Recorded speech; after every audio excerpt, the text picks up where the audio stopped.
with the Good check morning. na attendance. So based on our Okay? training activity matrix, we are under the unit of Did you hear competency the word number 1. training activity matrix? Pakinote po yan. Training activity matrix. So, sino po yung gumagawa ng training activity matrix? Si trainer yon. Saan niya kinuha yun? Baka sa work-based ko ituro sa inyo. Supervised industry work-based. Kung sino man yung makakawak nun sa susunod na semester. Ikaw na lang, Dok. Hindi pwede. Ituturo, research ako. Ay, Yung ituturo niya doon, paano paggawa, ano yung itsura. Kasi si trainer gumagawa nun. Ang basis po nun, yung naging resulta ng kanya self-assessment Assessment check. guide. Na self-assessment checklist. Kasi doon ko naka-indicate ano yung mga skills na dapat ilagay sa training matrix na siya ngayong ite-take ng mga trainees. Okay? So sa case ninyo, ang focus nyo doon yung gap. Ano yung wala pang silang competency. Right? So training activity matrix is 1. Ano pa? Which is Important the work. plan and develop event brief. Okay? Mention niya So, yung UC. Yung UC, we're yun po going yung to- gap ninyo. No? Yung focus. Kasi dyan kayo magkakaiba. Diba sabi ko, mamimili lang kayo ng specific unit of competency. Yes. Kung BPP ka, dapat magkakaiba kayo. Huwag kayo magkakamukha-mukha ng UC. Ilan ba BPP taas kamay ulit? 5 lang kasi yun eh. Naku, 6 kayo. 5 lang. 5 lang. O, yan, sakto. Sino nagdalawa ng kamay? Kinabahan isa.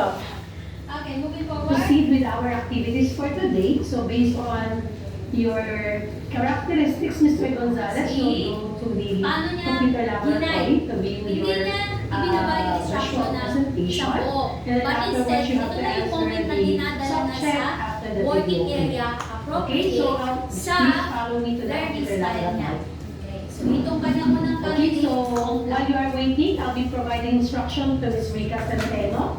Ms. Rika, so based on your characteristics, you learn better after reading reading, so ibig sabihin notes. reader, Alright, so learner, you have to or read your visual information sheet 1.1-2, Dahil which visual is learner the siya, activity. anong specific learning material ang binigay sa kanya? Module.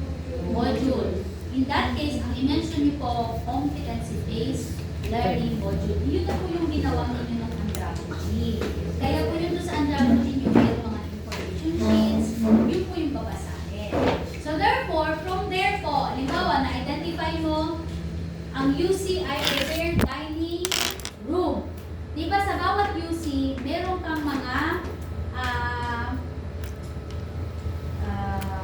outcomes, learning outcomes, LO. Yes, So, LO. mention ka po ng isang learning outcomes na ang nakapasok po siya dun sa title ng information sheet.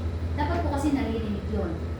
Dito, sinabi niya yun, na will be providing you an information sheet. Kaya sabi 1.1. 1.1 kasi sa information sheet siya. Critical aspect yun. Dapat naririnig yun during demonstration nyo. Kasi dun yung pinapakita na ginaguide ninyo ng gusto yung learner. Okay? These are actions required for Bukod doon, event. bigyan You siya read the ng information instruction. and then Ano yung at the end of i-accomplish this, niya? you are So, going to dapat answer mabanggit your yung subject. information sheet, And then you At can saka yung refer the self-check. answer key for the Self-check, correct answers. answer But key. please be Yan, honest, tatlo nga yan. read Dapat first the mabanggit. information sheet and try to answer the subject. I'll be Binigyan siya giving you ng 30 oras. minutes to do that. oras, I'll be back to you. mentions. Iniwan mo Alright, na. Mr. Kasi nga, Gonzalez, so you're self-paced. going to watch your video Iniwanan. presentation on the different types of events in events management.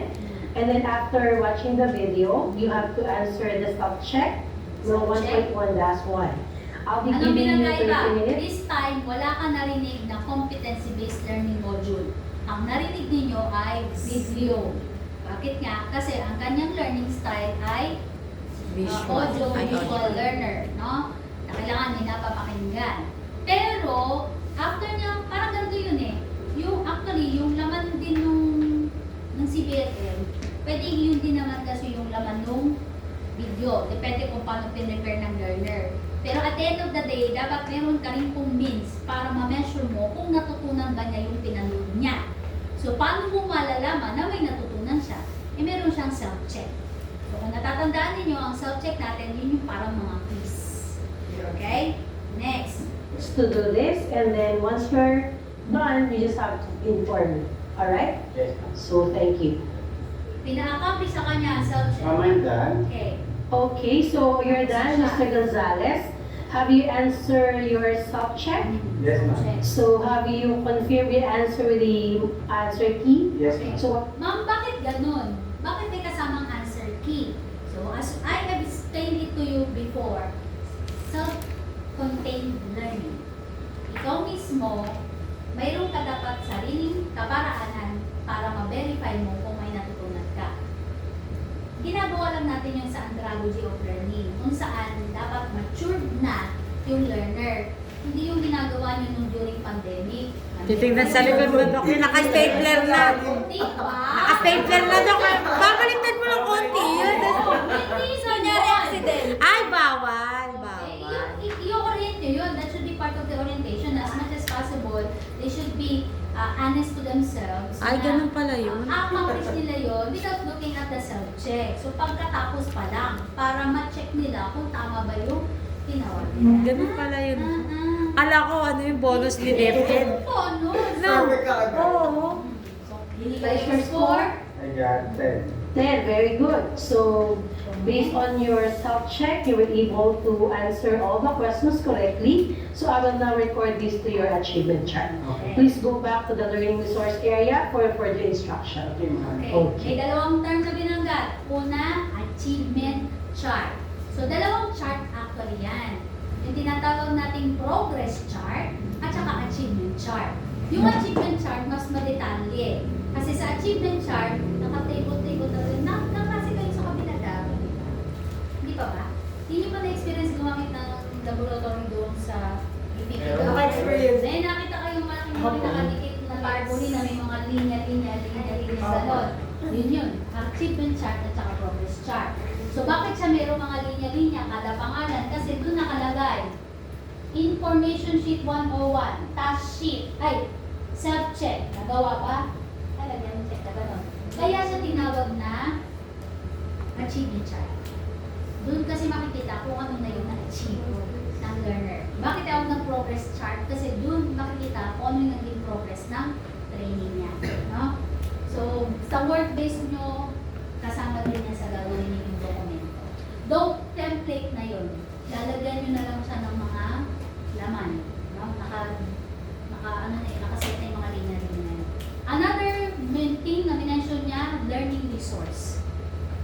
It is a must po kasi na pag natapos siya sa isang area, dadalhin mo siya sa isang area kung saan siya matututo pa. Kasi ang learning resource area, it is an area kung saan pwede siya magbasa-basa pa or mayroong i-discuss si teacher doon, kaya siya doon pinapunta. Okay? Okay? How are you, Ms. Rika? Are you done reading your information sheet? Have you tried answering your self-check? So what's your score? 9 over 10. Let me see. Okay, so based on your self-check, so you have the wrong answer on the For FBS, essential early step in event planning. Okay, so the essential... Yun! Sabi ni Janica, dead ma kung English yan. Okay, so but FBS nice naman. score.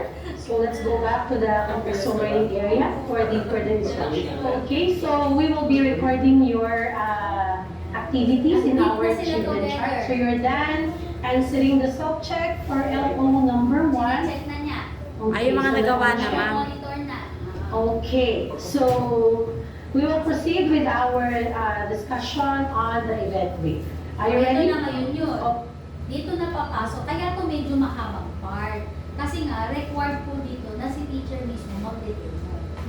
O halimbawa po, during assessment, ang pinili mo po ay decorate cake. During assessment mismo ng TM1, magdadala ka ng cake at magde-decorate ka doon. Ay, bawal na Pero naman. yun po, naka-ready prepared na yun. Ha? I mean, Yung cake nakabake yung na. cake nakabake na, ang skills mo, ipapakita, decorate. Di may icing na. Yes. Pag ang skills mo doon, ang ginawa mong gap ay making ng packaging material. Skynet Meron yan. ka talaga mga mga papel, yung gagamitin mo mismo sa paggawa ng packaging material, yun yung i-demonstrate mo. Kung iyan naman po ay cookery, at sinabi mo preparation ng salad, may dala ka talaga mga ingredient doon ng salad para sa pagtutunan. Ano pa isa? Sino ba salad? Ako. Ikaw? Ano ba? Kaya tingnan nyo mabuti. Ikaw sandwiches. Ganito lang naman yan. Madaming Ikaw may ganun. UC kayo. Sa UC na yun may LO. So anong LO yung pinili mo? So kayo din naman po kasi ang nag-decide nun. Diba? During the time na ginagawa niyo yung UC Bere. Okay. So si trainer, nag-discuss na siya. Ito Okay, kasi, so, events Our management. hint of competency is plan and develop an event brief or Minention proposal. yung So we have an competency. event brief. So in event brief, we have to answer 5 W's, and that goes about what, when, where, who, and Okay. why. Ito po kasi kanyang events management, wala yung masyadong skills kasi, skills na hand skills, but it's more on planning skills. So kayo po, yung skills talaga, while you are discussing it, you are doing it para sabay. Huwag iwasan niyo po yung i-discuss niyo muna. Para Tapos, siya kang mag-skill. Hindi, magtatagal po kayo. Para kung kayo po, ang pinili niyo po dito ay cooking ng preparation ng isang certain food.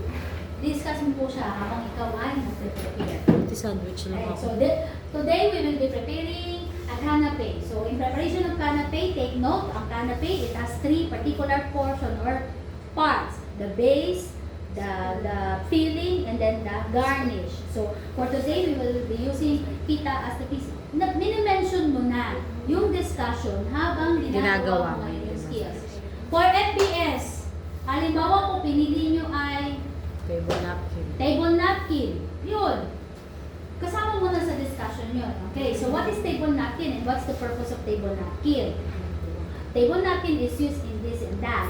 And for today, what we are going to do is the 8 standard fold for the table napkin. So the first one, let me demonstrate to you, we will be doing the candle. So what you should have to do is form a triangle, roll it over, and then that. Nakukuha nyo po? Dami. Yun. Habang ginagawa mo, sinasabi mo na. Clear? The sandwich, you can buy me. Ano ba ba? Okay, so for the what, those are the type of clients.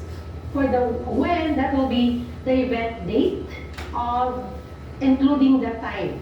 Okay? So also we have to identify the location or the venue of our particular event. Of course, who will be our clients. And then, of course, why will be the purpose, the goals, or objective of the event. Can you follow?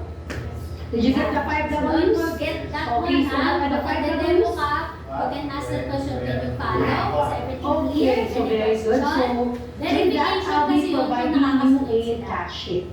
Okay, so for our Alright. task sheet, After mo po Yes. mag-demonstrate, ikaw yon as a trainer, what should be done must be a written demonstration. After mo pong ginawa yung skills, kailangan ma-verify mo kung natutunan ng learner mo yun. Paano? Sa task sheet. Diba kasama yun ng CBLM, may task sheet. Doon sa task sheet, naka-indicate doon ano yung mismo ipe-prepare nila. Which is actually, ipuduplicate lang din nila doon kung ano yung pinakita mo. So therefore, pag pala nag-assessment kayo, dalawang sets ng ingredient ang dala mo. Unang set, ikaw ang gagamit. Pangalawang set, yung mismo mga learners mo. Nakukuha mo? Yun. So sa aspect na yun, ayan, dahil we're task going sheet siya, to prepare an event brief. So we're Bigyan mo lang going yung to task. proceed with our Mali ka lang para sa sa labis topic at magpapalala. for you to prepare an event brief. Okay? Let's go. Okay, so we are now in our practical work area. Okay, take note of that. We're- Nanggaling sila sa contextual learning area kung saan nag-discuss si teacher. Or pwede iyan ay sa practical work area din mismo kung iyan ay kitchen. Then dun din mismo magaganap yung demonstration nila ng skills. Dapat po minimension yung area kung nasan kayo ha. We're going to prepare our task sheet 1.1-1, which is make an event Yung brief. number, Okay? nabanggit. So I'll be giving you this task sheet. And then Task there is sheet? a performance criteria after the task sheet. Okay, kapartner ng task For sheet. this, you have to Kapartner lagi ng task sheet. Ay, performance criteria. Checklist. So sabay po yung ibinibigay, ha? Next. interpret accurately an event brief. You have to identify the contents or details that is included. Then you have to identify also the factors that we considered in preparing an event brief. And then you are going to identify the typical Okay, bid dito proposal. po, ang ginagawa niya kasi, dinidetail niya yung explanation ng gagawin. So sa inyo po, pwede ang i-mention nyo lang dyan, ano yung expected output, tapos ano yung mga tools and equipment na gagamitin nila, and then the rest, what you should have to state, and they should have to follow the procedures in making the item. Para hindi nyo na ededetalye ng isa-isa pa yung laman doon, no? So, mas maiksi. Kasi babasahin naman nila eh. Pag binigay nyo sa kanila, tanong nyo, any question on the instruction and guidelines? If you don't have any question, you may begin. Ganon. Requirements, and of course, the factors that can be considered in preparing the event brief sheets. If you have questions or clarifications, you can call me in the trainer's resource area. Okay, thank you. All right, so Mr. Gonzalez, are you done with your task sheet? Yes, ma'am. Okay, so can I see your task sheet? Don't get it wrong. Nagpaalam siya. Yung trainer nagpaalam, iniwanan yung learner. Sa case nyo po, pag ang skills ay ginagawa sa kitchen, hindi ko po pwedeng iwan. Ito pwedeng iwan kasi nga nasa computer lang naman sila. Walang masyadong risk pagdating sa safety. Pero pag po kasi nasa kitchen ka, hindi dapat aalis si trainer doon. Bakit ang tinitingnan nyo, baka mamaya saksakan yung mga training nyo doon, nagkagawa ng ingredient, o kaya naman nagamit ang kalanin, yung walang mga marunong si gamit ang kalanin, sumamog ba doon, gano'n. Nakukuha nyo po? So, nandun ka on the side. Nag-observe lang. Hindi mo na sila tinuturuan. Nag-observe ka lang. And then after that, Okay, so can you discuss to me your event brief? yan. So, I have Ito yun. Kung product yan, salad yan, okay, everything is done. So, can you present to me your salad? So, pa-discuss mo lang sa learner mo. So, how did you make your salad? Para ma-verify mo kung tama ba yung procedure na pinalo niya sa task sheet. Yun lang naman ang purpose nun. And then the heart of the matter is magpo-provide ka ng is the other part that I tapos use. siya So my mag-discuss. type of event is at the Christmas party. Then the We're able to identify Feedback an ka na doon. event brief. Okay, so I will be recording that to your achievement chart. So you can go back. That's very good. So you were able to identify an event brief. Okay, so I will be recording that to your After yung mga achievement chart. kapresentasyon, So you can go back now to the contextual learning area for further instruction. Alis ulit. Thank you. All right, Ms. Rika, how was you? How are you doing? I want to identify the content of videos with. Okay, so you were not able to identify the 5 W's of an event brief. So for this, you can go to the computer laboratory to. Okay. Dalawa yung sinabi nyo niya. Perhaps yung isang learner niya, fast Kaya. learner, kaya naka-accomplish. Itong sa pangalawa niyang learner, hindi. Kaya meron siyang follow-up instruction na binigay. Ano yun? Computer. Punta sa computer area para mas aralin pa yung skills. So sa case ninyo, ganun din po. Pag nag-feedback po kayo, yung isa, successful niyang nagawa. Yung isa, hindi. Kaya po binibigyan nyo ng instruction on what to do. Nakukuha po? So laging ganun ang thinking natin. Bakit ma'am kailangan ganun? Kasi nga po, kailangan maipakita ninyo yung proper way ng pag-handle nyo sa different types of learners. May self-paced learner ka, ganito yung naging treatment mo. Meron kang fast learner, ganito yung naging treatment mo. Moving forward. Watch the video on how to identify an event brief. I'll be providing you the video clip and then you can answer the subject again so that you can master your skills. Okay, so for that, I'll be giving you 1 hour to watch the video. All right, Mr. Gonzalez, I will be recording your achievement in our achievement chart. So you're able to perform the task sheet. So based on the achievement chart, you were able to complete all the activities. And then you are on the last learning outcomes under UC number 1. Okay? So you can perform the institutional assessment. So are you willing to undergo the institutional assessment?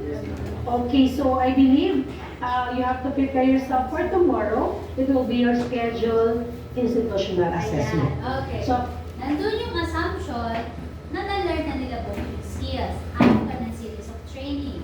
So, para ma-test na, kung nakuha na nila ng buo yung unit of competency na dinidiscuss mo, anong susunod na step nila?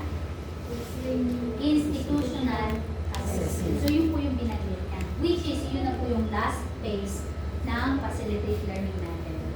So, sa institutional, para po yung nag-a-assessment. Ganun din yun, magbibigay ka rin ng mga material. But for now, siguro, hold on na muna tayo sa part na yun. No? Way to go. Ano yun natin? Himay-himay. Himay-himayin natin para mas ma-master nyo. Did Sir Diago discuss to you the conduct natin? Ano po kaya niya din-discuss yung conduct sa third year? Third year na, COC2 daw. Oo, COC. Pero kasi yung COC2, yung ilang portion doon, parang yun din yung situational assessment. Kaya pagka na-master nyo yung situational assessment, parang na rin kayo na-conduct mo. Kaya po na. Ngayon, so ang tanong, kailan kayo magde-demo ulit sa amin ito? Third year. Anong third year? Hindi! Fourth year. Fourth year. Kung next week, pababalikin kayo for clearance. For this day, it's the end of our list. O bakit? Parang gusto ko umiyak.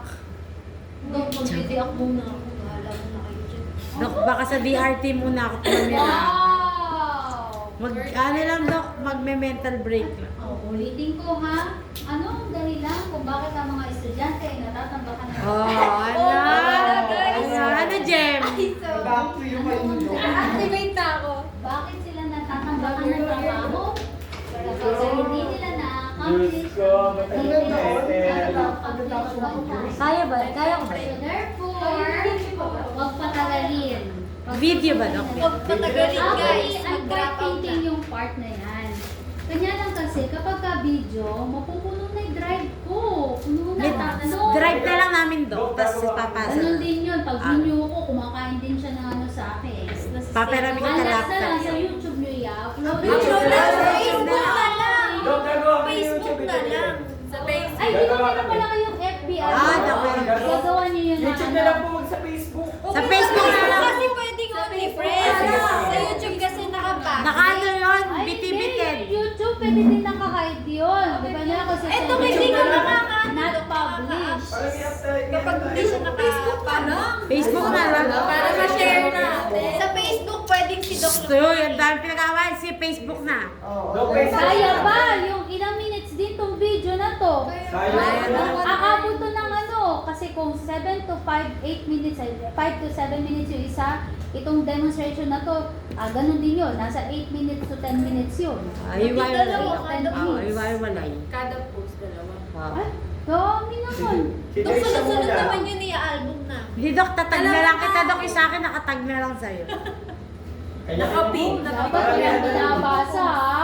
Ha? Yung iba kasi binabasa eh. Wala Yung akong mga mabasa. nakalagay na idiot board dun, tapos doon kaya kapag ka... Dok, binigyan mo kami ng idea. Yes! Ha? Binigyan mo kami, Dok. Ay, mahalata yun. Magsusuot Kasi mo lang yung kung mata Manila nyo, paper. nakafocus sa isa. Eh, Doc, Kaya yung dapat camera, kasi Doc, yung- nandun. Alin yung 5 to 7, Dok, yung Eh, ano? ano ko maririnig? Wala akong camera. Dok, yung 5 to 7, yung PPT. 5 to 7 minutes 5 yung to 7 PPT. minutes from introduction, PPT, Ay, introduction. 7. Tapos 8 to 10 minutes is ito. Dok, ilan po ulit yung production? Ilan? 5 to 7. 5 to 7 minutes lang yun. Hanggang paid ba? Good day, trainees! Oo, sabihin lang naman yung ginawa natin. Here at SM. Wala pa tayong PPT nun. Video na natin yung ginawa natin nung ikahapon. Pero video, teacher. Ayaw. O, send mo na kay Doc para Okay na yun. mapanood. Explore na tayo dun eh. Okay. Store na yun. Uy, yung hinihingi ko ngayon yung diretso. Kasi Ay, hindi diretso. naman kayo nag-discuss ng PPT. Pero nag-feedbackin kami, Doc. Okay, ayun, ano na PPT. Dapat